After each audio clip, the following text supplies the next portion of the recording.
오늘은 신부의 길 24번째 시간으로서 빛나고 거룩한 새 예루살렘이라는 제목으로 말씀의 떡을 나누겠습니다.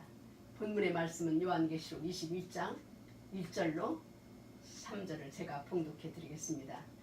내가 새 하늘과 새 땅을 보았으니 처음 하늘과 처음 땅이 사라졌고 바다도 다시는 있지 아니하였기 때문이더라.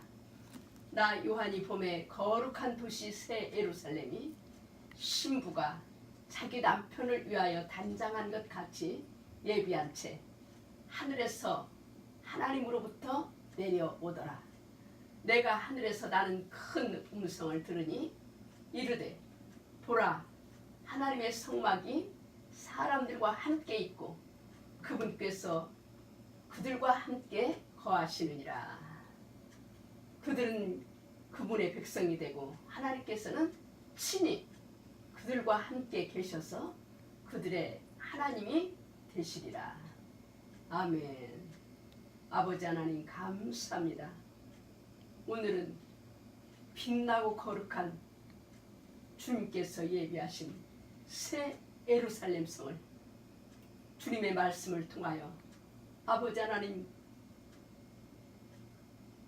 보는 귀한 은혜의 시간 되기를 간절히 원하오니 성령님 이 시간 역사하여 주시어서 말씀을 전하고 듣는 자에게 아버지 하나님 주님의 빛을 비춰주시어서 우리가 아버지 하나 다시 아버지 주님과 함께 영원히 함께 살 새 예루살렘 성을 바라볼 수 있도록 아버지 하나님 은혜의 아버지 하나님 빛을 주님께서 내려주시기를 간절히 비원하며 우리를 죄악에서 건져내신 우리 구주 예수 그리스도의 이름으로 감사하며 간절히 기도하옵나이다. 아멘.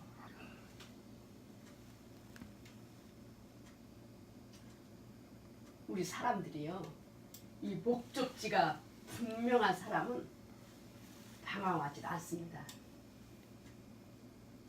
목표가 정해져 있기 때문에 헛된 것을 바라보지 않고 주 하나님께서 우리에게 허락해 주신 생명의 날을 허송하지 않고 규모 있는 삶으로 곧 배울 신랑 예수님 앞에 부끄러움 없이 서도록 전념하며 살 수 있게 되는 것입니다. 우리는 이 땅에 사는 동안에 반드시 결정해야 될 사항이 있습니다.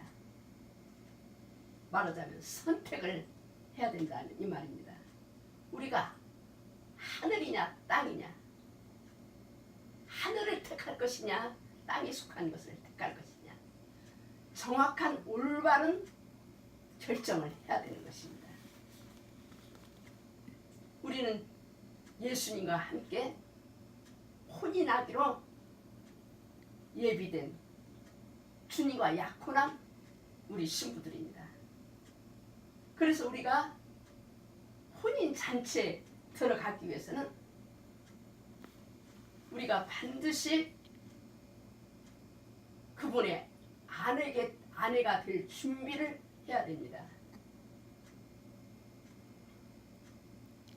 우리 주님께서는 혼인잔치와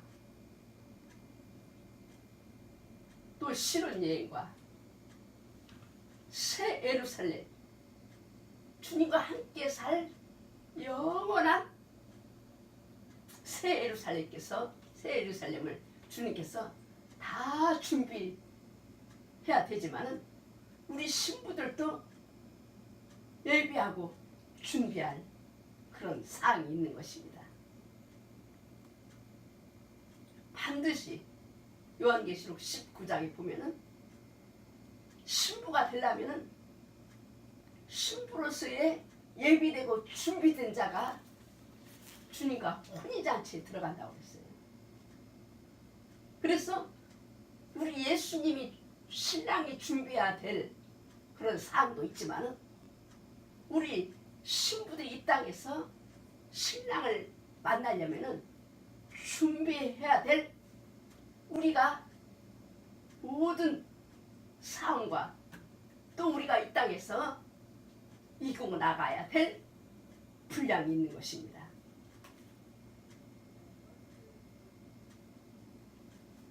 그러므로 우리의 영원한 목적지가 어떤 곳인지,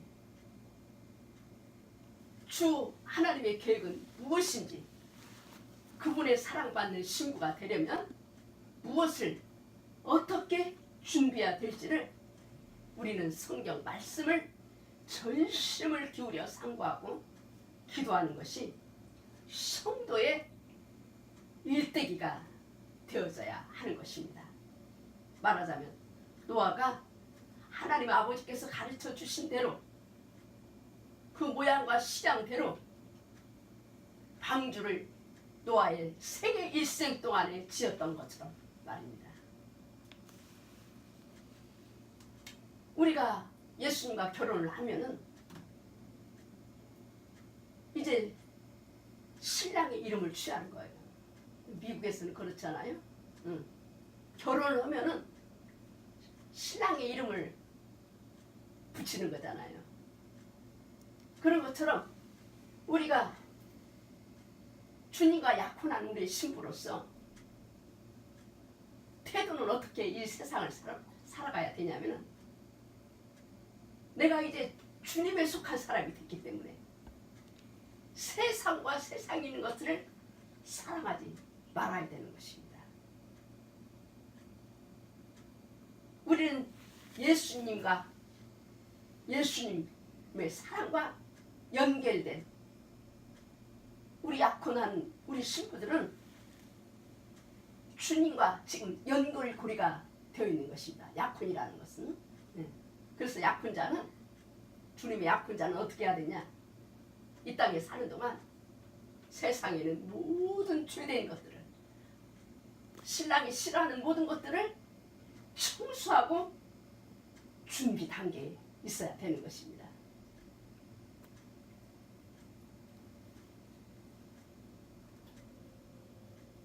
이 혼인 만찬에 참석을 하면은 요한계시록 19장에 보니까 신랑이 우리가 이 땅에 사는 동안 얼마나 고난과 여건과 환난이 많았습니까?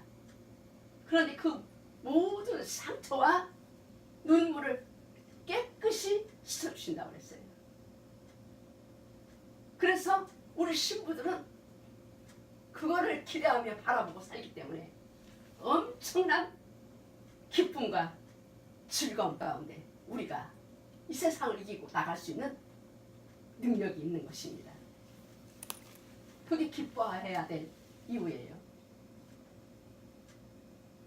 그래서 요한계시록 19장에 보면은 막 하나님께 혼인잔치할 때 보니까 하나님께 들리는 경배의 소리와 큰 무리의 소리와 많은 물들의 소리와 우렁찬 천둥 소리 같이 하나님을 찬양하고 경배하는 소리가 막 울려 퍼진다고 그랬어요.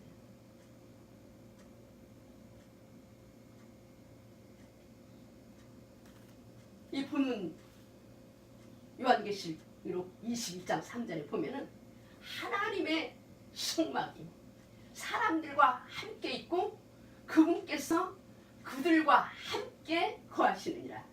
하나님께서는 친히 그들과 함께 계셔서라고 하나님과 함께라는 구절이 한 절 안에 3번 말씀하시고 계시는 것입니다. 그러므로 새 예루살렘 성은 신랑과 영원히 함께 거하는 빛나고 거룩한 영원한 처소인 것입니다. 우리는 그거를 생각하면서 그거를 기대하면서 우리가 이 세상의 모든 어려움을 넉넉히 이기고 나갈 수가 있는 것입니다. 왜냐하면 이 세상은 영원한 세상에 비하면 점 하나도 안 되는 기간이거든요. 그러므로 새 예루살렘 성에 갈 목표를 둔 신부는 거룩하고 온전하신 그리스도의 형상으로 변화되어져야 하는 것입니다.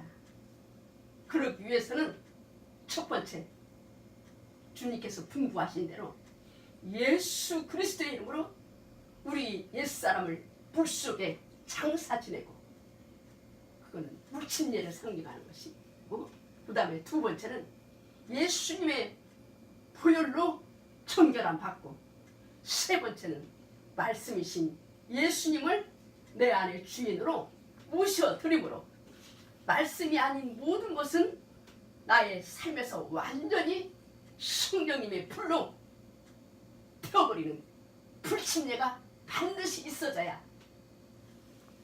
주님의 신부의 자격을 이룰 수가 있는 것입니다. 나의 몸이 주 예수님의 거룩하신 성전으로 새 예루살렘 성에 들어갈 수 있는 기초가 세워질 수 있다는 말입니다. 예수님의 이름으로 침례를 받고 성령의 불침례를 받은 신령 성전 안에 신랑의 모든 부분인 하나님의 말씀으로 충만하게 채워진 그리스도의 씨, 그리스도의 DNA로 형성된 그분 닮은 신부만을 그날에 주님께서 불러 올리실 것입니다. 하나님의 말씀이 생명으로 영거는 성도만을 만왕의 왕, 만주의 대신 주 예수님께서 데려갈 것이라는 말씀입니다. 신부들은요, 새 예루살렘 땅의 일부인 것이에요. 하나님이 우리를 구속하셨을 때 하나님은 땅도 똑같이 구속하셨고, 우리는 그 땅의 일부이기 때문에 구속을 받아야만 합니다. 만약 우리 위에 어린 양의 보혈이 떨어지지 않았다면 우리는 아직도 구속받지 않은 것입니다. 또한 보혈로 정결함을 입었다 할지라도 성령의 불로 정결하게 되어져야만 합니다. 왜냐하면 하나님이 거하실 처소가 되기 위해서 우리는 정결해야 된다고 주님은 성경에서 말씀하시는 것입니다. 왜냐하면 우리 하나님, 우리 예수님은 속성 자체가 거룩하신 분이기 때문에 거룩하지 않은 것을 주님과 연합 하나가 될 수 없기 때문입니다. 거룩하신 하나님,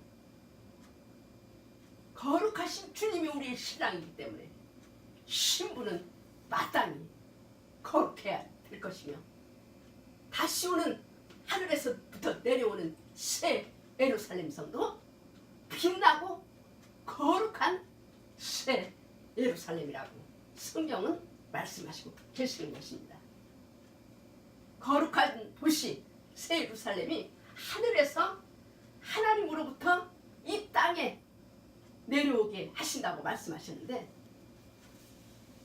하나님께서는 사람을 당신의 이름으로, 예수 그리스도의 이름으로 침례를 받음으로 의롭게 하시고, 주 예수의 보혈로 씻어서 성결하게 하시고, 성령의 불을 보내셔서 그의 죄를 불태워 친히 그 사람 안에 거하시게 하셨던 것입니다. 그런데 우리 신부들만 거룩한 것이 아니라 우리가 새 예루살렘이 하늘에서 내려가지고 어디다 자리를 잡을까요? 이 땅으로 내려온다고 그랬어요. 새 예루살렘 성이. 요한계시록 본문 21장 보니까. 그래서 하나님은 이 땅도, 우리가 살고 있는 이 땅도 정결하게 하시는 작업을 하신다고 베드로 사도는 베드로 후서 3장 10절, 12절, 13절에 말씀하고 계시는 것입니다.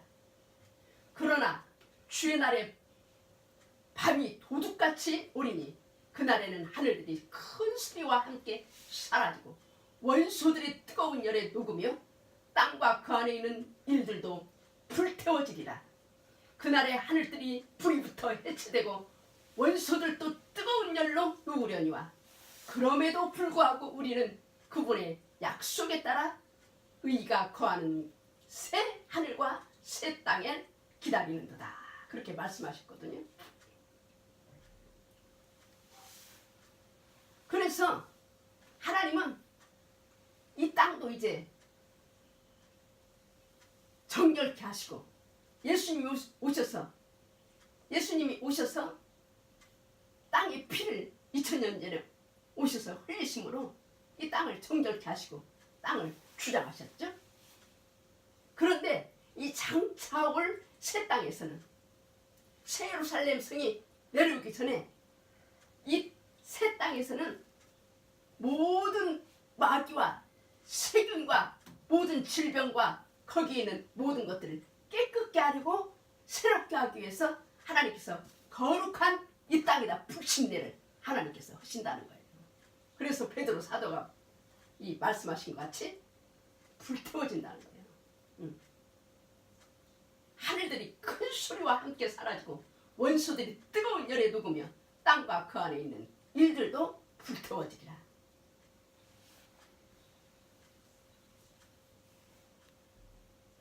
그래서 하나님은 땅이 영원토록 살기에 적합한 곳으로 만들기 위해서 이 땅도 불침례를 주신다는 거예요.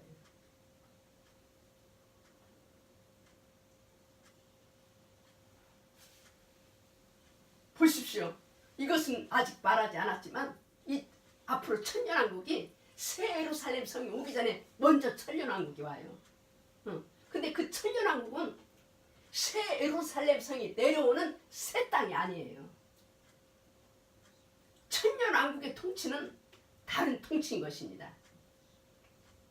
우리가 들어갈 천년왕국은 그것은 새하늘과 새 땅이 아닌 것입니다. 그곳은 다만 잠깐 안식할 곳입니다. 새하늘과 새 땅이 아니라 안식이라는 말입니다. 지금은 성경 역사로 6000년이 지나고 이제는 이제 천년왕국 안식기로 들어갈 지금 직전에 놓여 있는 것입니다. 그래서 이 일반 기성교회는요, 천년왕국도 잘 모르는 교회들이 많아요. 천년왕국에 대한 말씀도 안 전해요. 근데 여호와 증인은 천년왕국까지는 알아. 이 땅에서 다 이루어진다. 거기까지는 아는데 또 새하늘과 새 땅, 영원한 하나님의 왕국이 있는 것을 또 몰라요. 그러니까 교회를 다닌다고 해도 진리가 너무나 천주교는 말할 것도 없지만 진리가 너무나 어두워. 성경 말씀을 너무나 모른다 이 말입니다. 그런데 우리 신부들은 성령이 우리에게 오시면은 요한복음 16장 13절에 보니까 그러나 진리의 성령이 오시면 너희를 모든 진리 가운데로 인도하시니 그랬거든요. 신부가 될 사람은요, 성경의 일부분만 알으면 안 돼요. 전번에도 말씀 나갔지만은 모든 진리, 충만한 하늘로부터 오는 계시의 말씀을 알아야지 신부가 되는 거예요. 이기는 자가 되는 거예요. 이 진리에 대해서 너무나 깜깜해.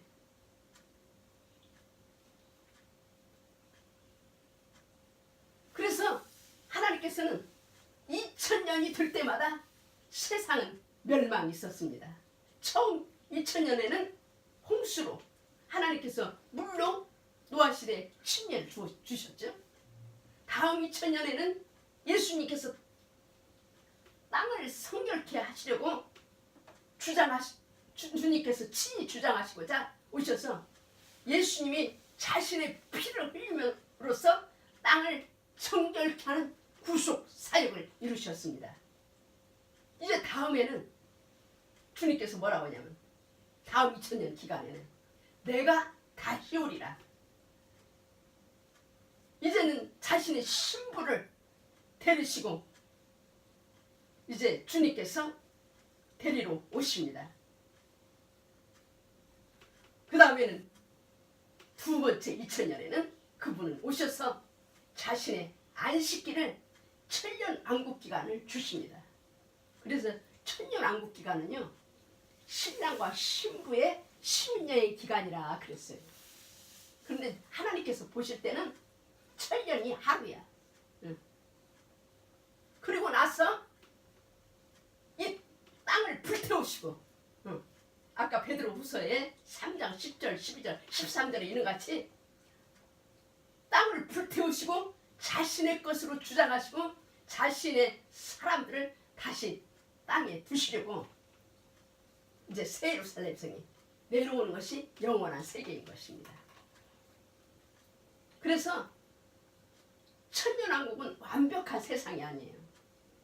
말하자면은 일곱째 날의 예표입니다. 우리가 월, 화, 수, 목, 금, 토 그게 안식일이잖아요. 일곱째 날의 예표인데 그 다음에는 뭐가 있냐면 천년왕국 다음에는 백보자 심판이 있어요. 그래서 우리는 여전히 천년이라는 시간 가운데 있습니다. 그러니까 천년왕국은 앞으로 지금 바로 올 세상은 새 땅이 아니니까 새 땅, 새 예루살렘 성이 하늘에서 내려오는 새 땅이 아니니까 오해하지 마시기 바랍니다. 이게 교회를 오래 다닌 사람도 이 성경을 많이 읽고 연구하지 않은 사람들은 이 돌아가는 걸 성경의 역사가 어떻게 돌아가는 걸 모르는 사람이 많아요. 레위기 23장 36절에 보면은 너희는 이래 동안 불로 예비하는 헌물을 주께 드릴 것이요 여덟째 날에도 너희에게 거룩한 집회가 있으리라. 그래서 그 여덟째 날은 뭘 상징하냐면 일곱째 천년왕국 기간이 끝나고 여덟째 하나님으로부터 새 땅, 새 예루살렘 성이 내려오는 것을 상징하신 거예요. 예표하신 말씀이에요. 여덟째 날에도 너희에게 거룩한 집회가 있으리라. 너희는 불로 예비하는 헌물을 주께 드릴지니 그것은 엄숙한 집회니라. 너희는 그날에 아무 노동도 하지 말지니라. 그래서 우리는 8일째 날을 우리는 가지고 있습니다. 그래서 제8일을 거룩한 대로 말하고 있습니다. 그러니까 달력에도 보면은 7일이 있지 않아요? 월화수목 금토일 금토. 그런데 일요일 날부터 시작해서 다시 8일째 날이 일요일이거든요. 그래서 이 구약성경에 보면은 초막절의 마지막 날, 마지막 명절날 다음, 마지막 교회 시대의 다음에 땅에서의 마지막 7날이 다 지난 후에 천년왕국 후에 이 성회가 있다는 것을 말하는 것입니다. 그러니까 지금은 새 예루살렘 성을 이거를 설명하기 위해서 구약의 예표를 지금 말씀하시고 있는 거예요. 새 예루살렘 성이 내려온다고 하면은 천년왕국도 잃어버리는 분들이 많은데 분명히 새 예루살렘 성이 먼저 내려오는 것이 아니라 우리가 휴거하고 나면은 예수님과 같이 혼인잔치 하고 그 다음에 신혼여행을 천년왕국으로 와가지고 거기서 이제 그 후에 이 안식기가 끝난 다음에 영원한 새 예루살렘 성에 주님과 함께 사는 것을 예표하신 말씀입니다. 이 출애굽 당시에는 광야 생활을 되살리면서 주님의 구원의 은혜를 애굽에서 데리고 나온 구원의 은혜를 기억하기 위하여 일주일 동안 집 밖에서 임시로 풍성한 나뭇가지를 베어다가 집 밖에서 임시로 광야에서 초막을 짓고 살았어요. 그게 초막절이에요. 초막절 예식이에요. 그래서 초막절은 뭐냐면 모이는 곳들을 상징하며 천년왕국 때에는 그들이 집을 짓고 거할 것을 말씀하시고 계시는 것입니다. 하지만은 새 땅에서는, 그러니까 새 예루살렘이 이 새 땅에 내려온 그 새 예루살렘 성에서는 우리 주님께서 가셔서 우리의 거처를 예비하러 가신다고 요한복음 14장에 말씀하셨잖아요. 너희는 마음에 근심하지 말라. 하나님을 믿으니 또 나를 믿으라. 내 아버지 집에 거할 곳이 많도다. 내가 너희를 위하여 처소를 예비하러 가느니 내가 가서 너희를 위하여 처소를 예비하면 내가 다시 와서 너희를 나 있는 곳에 영접하리라. 그래서 새 예루살렘 성은요, 우리들이 가서 집을 짓는 것이 아니에요. 예수님이 다 지금 준비하고 예비하고 다 지어놓고 계시는 거예요. 그러니까 천년 왕국 때는 그 백성들이 자기들이 스스로 집을 짓고 초막절같이 거할 것을 말씀하시고 있는 것이고, 새 땅에서는 우리 주님께서 가셔서 우리의 거처를 예비하러 가신다고 말씀하셨기 때문에 그곳은 지어져 있는 곳이에요. 우리는 가서 짓지 않아도 됩니다.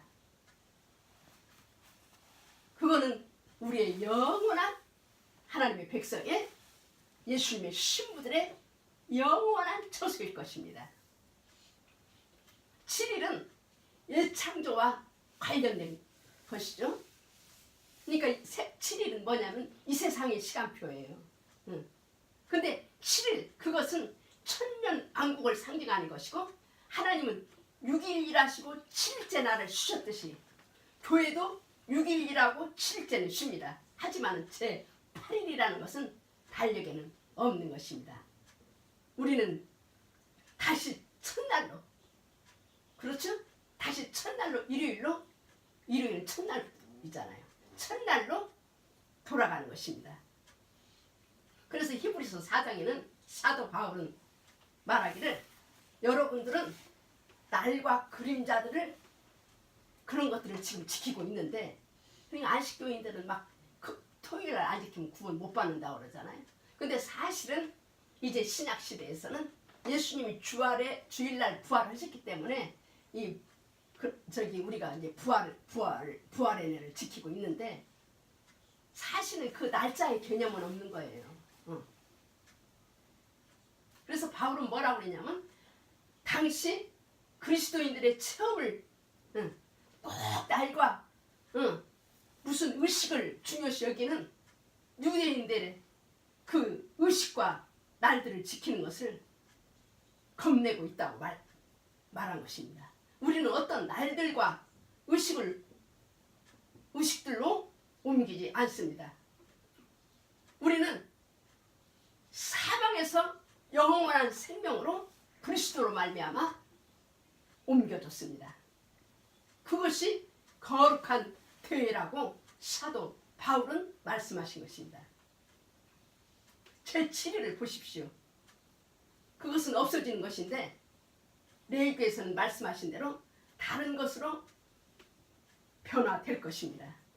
8일은 뭘 상징하냐면, 8일은 새 창조를 다루고 옛 창조를 다루는 것이 아닙니다. 예수님 우리를 의롭게 하시려고 예수님이 제8일에 부활하셨습니다. 7 안식일 후에, 7날, 7교회 시대 후에 부활하신 예수님은 다시 오십니다.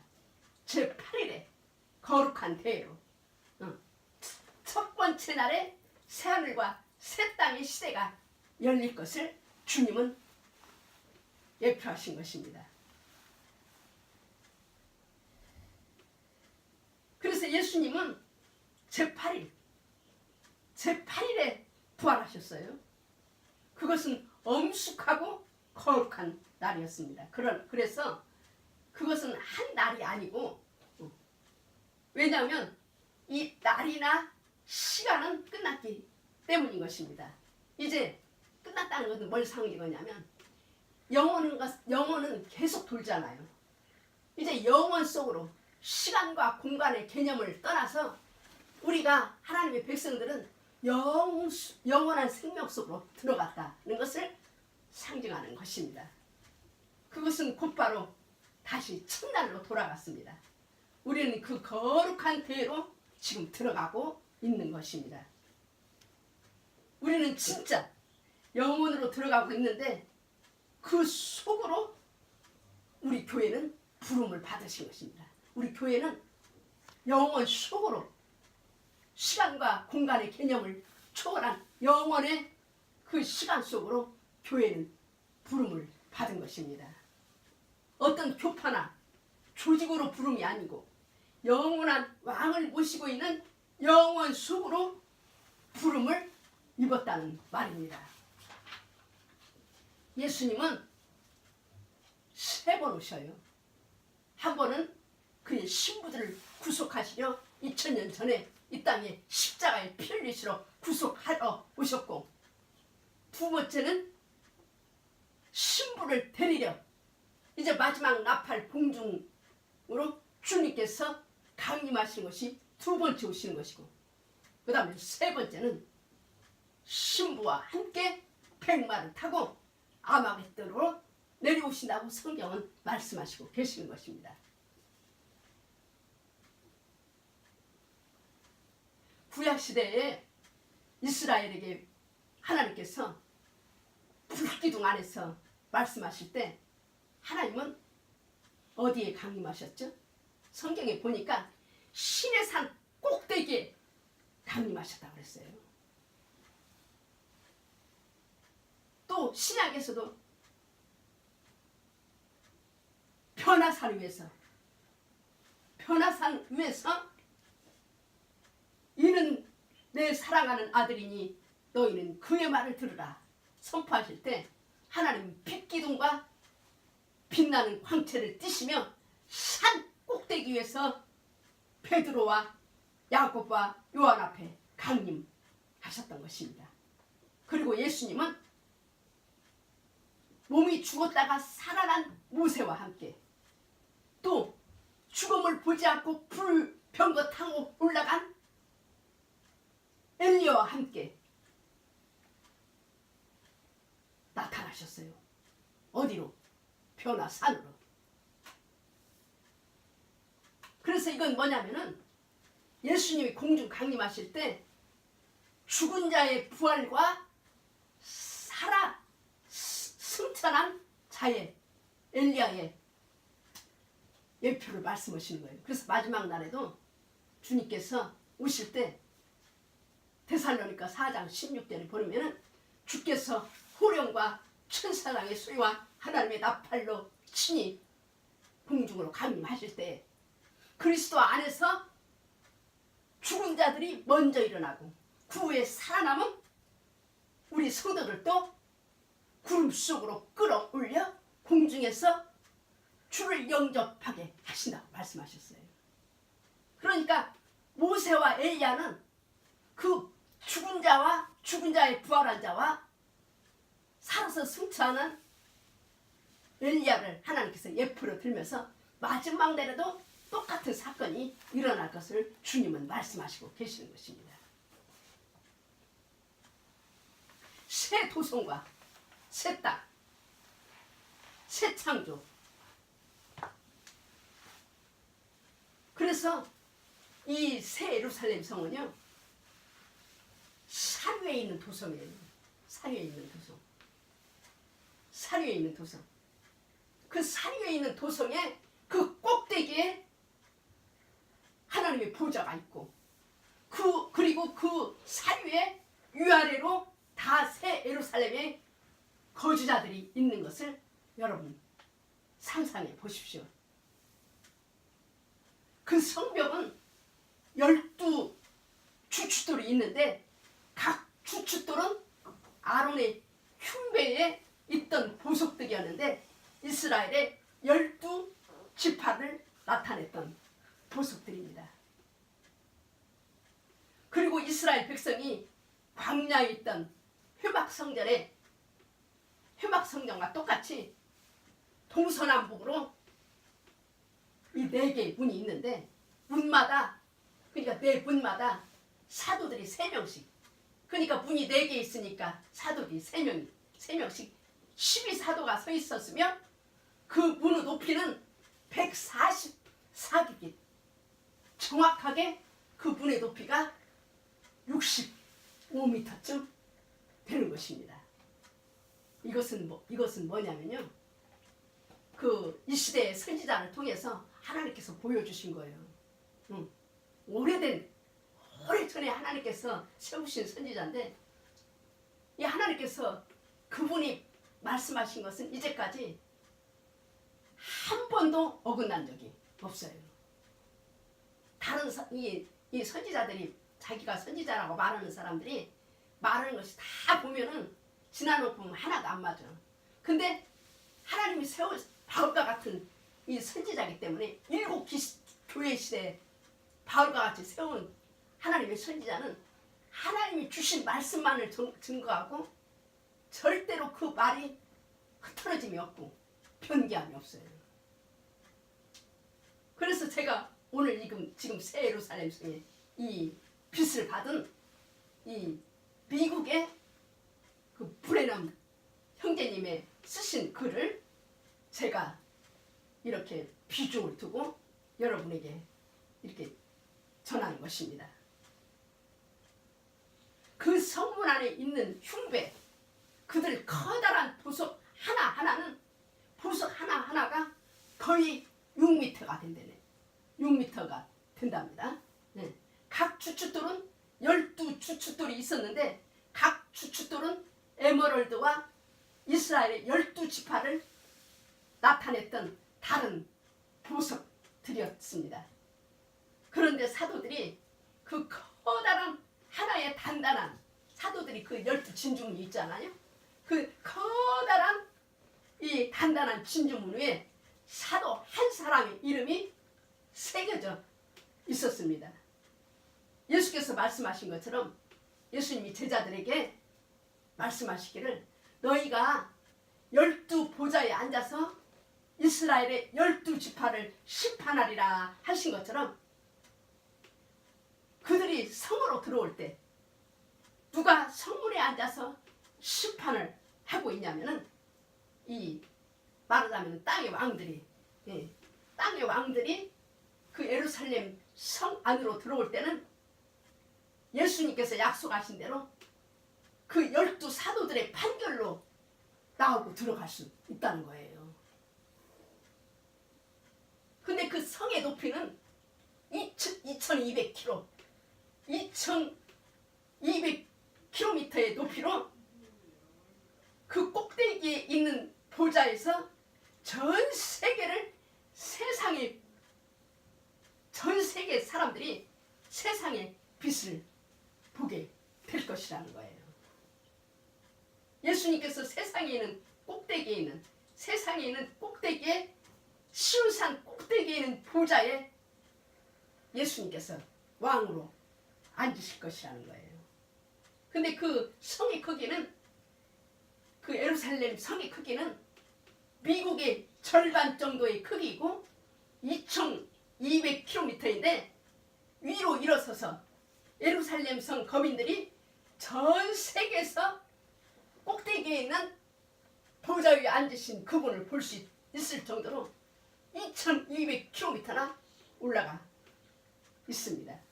그리고 그곳 상하로는 모두 주님의 보혈의 피로 구속받은 자들이 거할 처소들일 것이라는 거예요.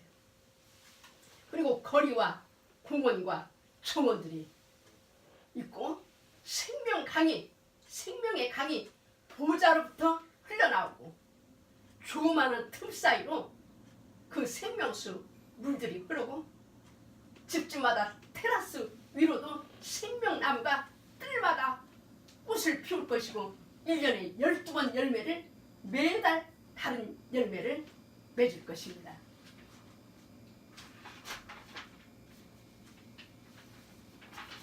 그리고 땅의 왕들이 자기들의 영광을 가지고 성 안으로 들어올 것입니다. 그래서 여기 땅의 왕들이 뭐냐면, 이 예루살렘도 그 성 안에 사는 사람이 있어요. 성 안에 사는 그 왕 같은 제사장, 그리스도의 신부들이 있고, 성 밖에 이 만국 백성들이 사는데, 그 왕들이 그 12진주문을 통해서 다스리고 들락날락 한다는 거예요. 그런데 자기들의 그 왕들이 영광을 가지고 그 성으로, 땅의 왕들이 그 성으로 영광을 가지고 들어올 것이라는 말씀입니다. 그리고 잎들은, 그 예루살렘 성에 나는 그 나무 잎들은 만국을 수송케 하는 잎들이고, 왕이 거기서 평화롭게 살고 있을 때, 그들이 나갈 때는, 그 예루살렘 성 밖으로 나갈 때는 그 나무의 잎사귀를 뜯어서 그 만국 백성들에게 치료제로 삼는다는 거예요. 꼭대기에 보좌가 있는 도성, 요한계시록 21장 23절에 보니까 그 성은 해나 달의 비침이 쓸데없으니 이는 어린 양과 주 하나님이 등이 되심이라. 주 하나님은 이스라엘 자손이 광야를 지날 때 함께 있었던 이스라엘 백성들이 출애굽해서 광야를 지날 때 불기둥이 있었잖아요.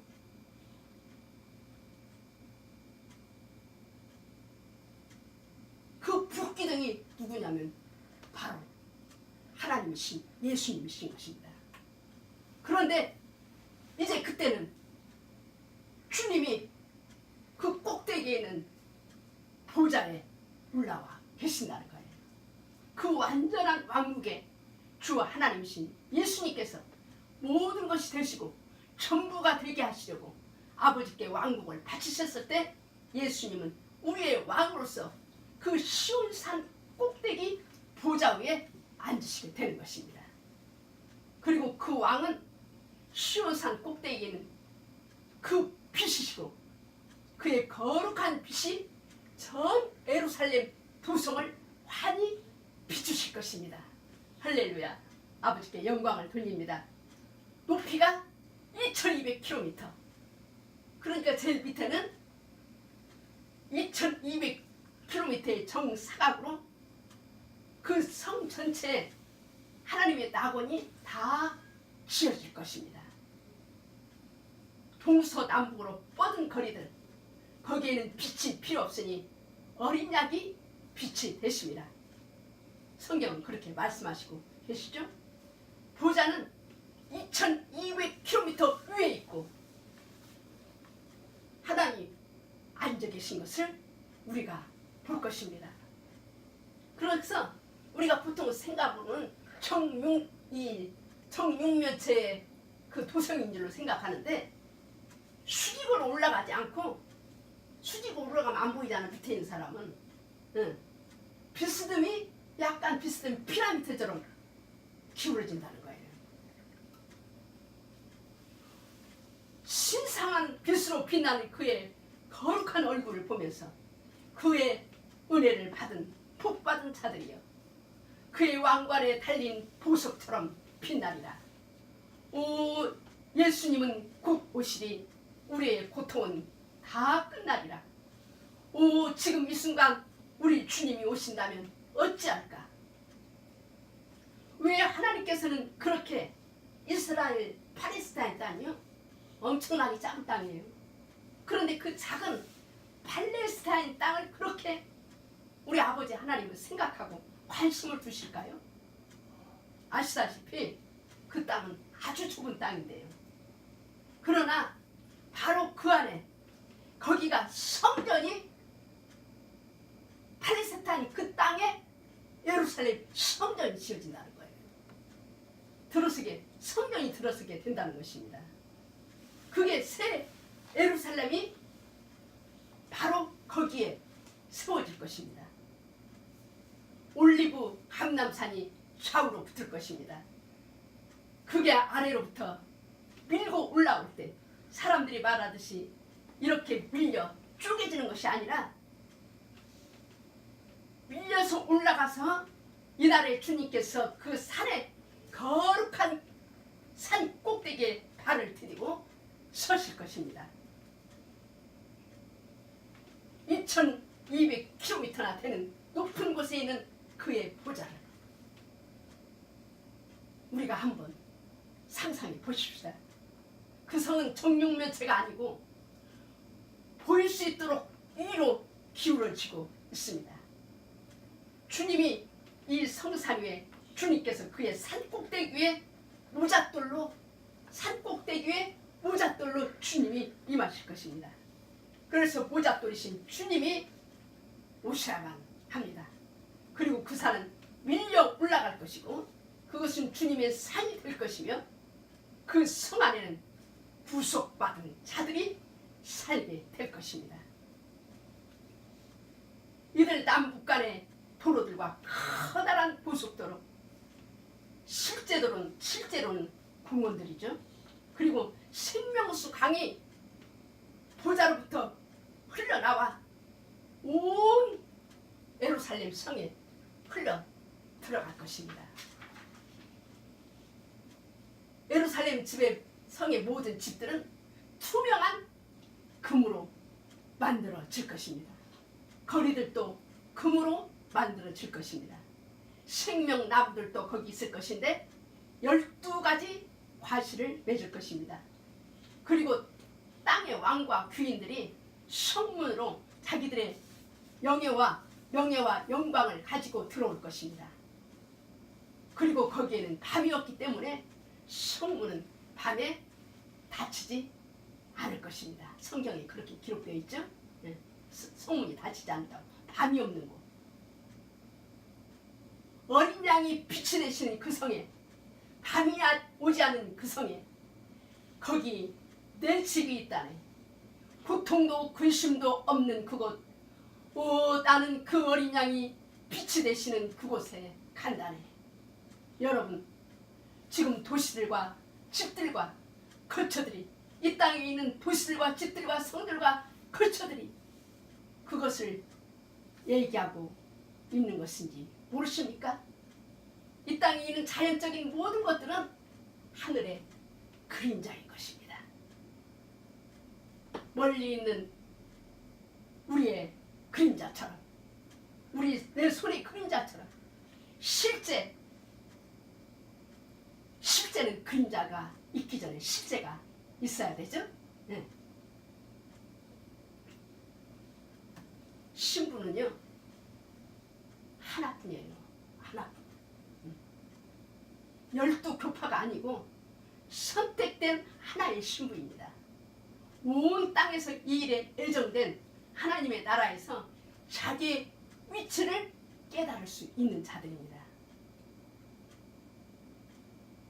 이 보좌에 앉으신 주님을 보십시오. 너무나 높습니다.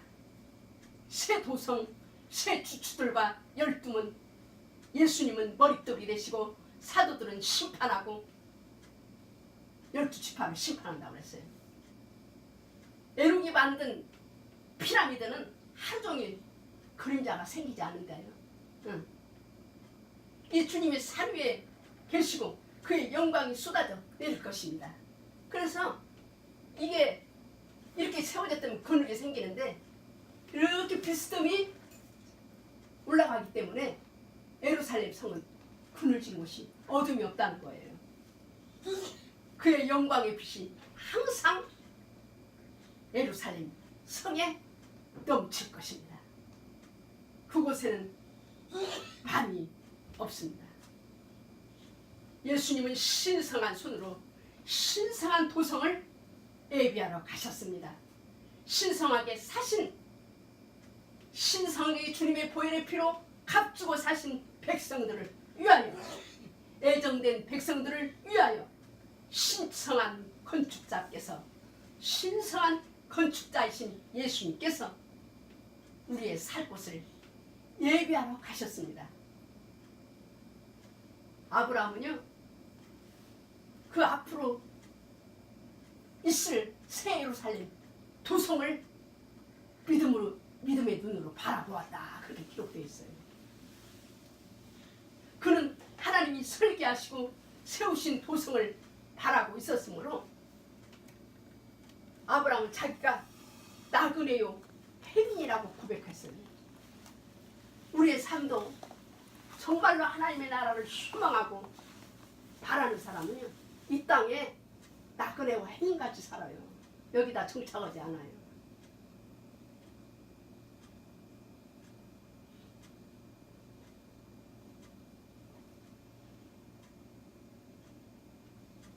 아브라함은 선지자였기 때문에 그 도성이 어딘가에 있다는 것을 알고 있었습니다.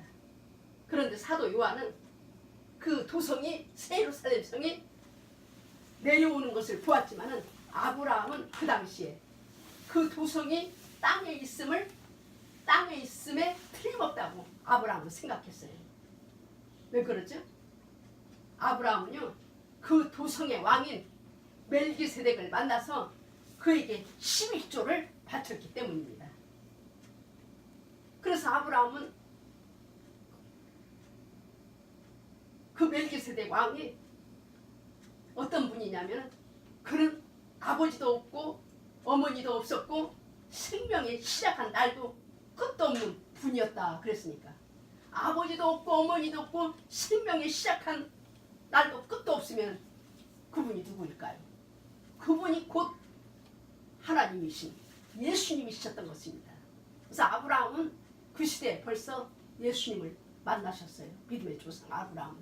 그래서 그 도성에서 영원한 성을 발견하기를 원했던 거예요. 소망하고 살았던 거예요.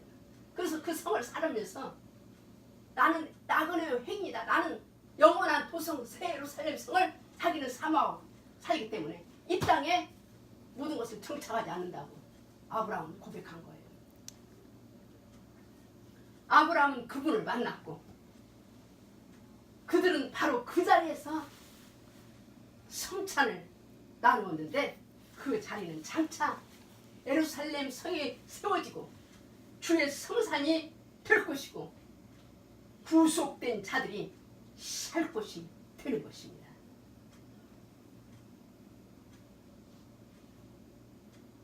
귀 있는 자는 성령이 교리들에게 하시는 음성을 들을지어다. 이기는 그에게는 내가 하나님의 낙원에 있는 생명나무의 과실을 주어 먹게 하리라. 승리자들만이 짐승과 짐승의 표를 이기고 짐승과 짐승의 표는 캐토릭주의, 개신교주의, 교파주의입니다. 짐승과 짐승의 표와 그의 이름의 글자를 이긴 자들 그 사람은 생명나무로 나아갈 권리를 가질 것입니다. 생명나무는 이기는 자들만을 위한 것이에요. 그래서 요한계시록 2장 3장에 보면 7 교회에게 끝에 가서는 꼭 뭐라고 이기는 자들에게 생명나무에 나갈 번신을 주고 이기는 자에게 감추인 만나와 흰 도루에 새긴 새 이름을 주고 이기는 자에게 예루살렘 성의 기둥이 되게 한다고 했어요. 이기는 자는 누구냐? 이기는 자는 예수님과 결혼하는 자예요. 예수님과 결혼하면은 하늘의 모든 유업을 공동 상속자로 받는다고 그랬어요. 로마서 8장 17절에. 그래서 우리가 이 땅의 모든 것을 그냥 내려놓고 이 땅의 모든 것을 희생하고 대가를 지불한다 하더라도 영원한 새 예루살렘 성을 영원한 세계를 위하여 모든 것을 지불하는 자에게 하나님께서 예루살렘 성의 주인공이 되게 해주신다는 말씀입니다. 그래서 우리는 지금 이 땅에 예수님과의 약혼 기간에 있는 기간을 잘 우리가 규모 있게 주님이 싫어하시고 미워하시는 모든 것들은 다 버리고 오직 그분한테만 그분이 좋아하시고 기뻐하시고 원하시는 길로만 우리는 주님의 일부이기 때문에 하와가 아담의 일부였잖아요. 그런 것처럼 우리 신부들은 신랑 예수님의 일부예요. 일부인 것처럼 주님의 모든 말씀이 나에게 생명이 된 자만이 하나님의 충만한 계시, 충만한 하나님의 말씀이 우리에게 DNA로 접한 자들이 그 사람이 이기는 자요. 그 사람이 새 예루살렘 성의 신부들이 될 것입니다. 우리는 거기다가 초점을 두고 우리 신부들은 이제 주님과 지금 결혼하기로 지금 약혼한 상태이기 때문에 다른 것에다가 미련을 버리고 하늘이냐 땅이냐 우리는 선택할 우리는 중대한 우리 인생의 일대기를 허송세월 보내지 말고 영원한 주님의 신부가 되게 하여 우리의 모든 것을 하나님 앞에 기쁨이 되도록 영화로운 신부가 되기 위해서 주님께 영광을 돌리는 신부의 길로 나아가야 될 것입니다. 기도하시겠습니다. 아버지 하나님 감사합니다. 오늘은 앞으로 우리가 영원히 하나님과 함께 살 빛나고 거룩한 새 예루살렘 성에 대해서 말씀을 상고해 보았습니다. 아버지 하나님 우리가 이렇게 원대한 아버지 하나님 주님의 교회 가운데 우리를 불러주셨사오니 아버지 하나님 우리에게 허락하신 아버지 하나님 우리가 준비해야 될 아버지의 모든 것들을 아버지 하나님 신부로서 아버지 하나님이여 합당한 아버지 하나님이여 주여 준비를 할 수 있도록 성령님 안에서 지혜를 허락하시고 아버지께서 주신 생명의 날을 허송하지 않고 아버지 하나님이 가장 기쁘시게 하는 그리스도의 신부로 아버지 하나님 남은 삶으로 아버지 하나님 준비할 수 있고 아버지 하나님의 주님의 아버지 하나님 길로 갈 수 있도록 성령님 우리를 붙잡아 주시고 인도하여 주시옵소서. 감사드리며 우리를 죄악에서 건져내신 우리 구주 예수 그리스도의 이름으로 감사하며 간절히 기도드리옵나이다. 아멘.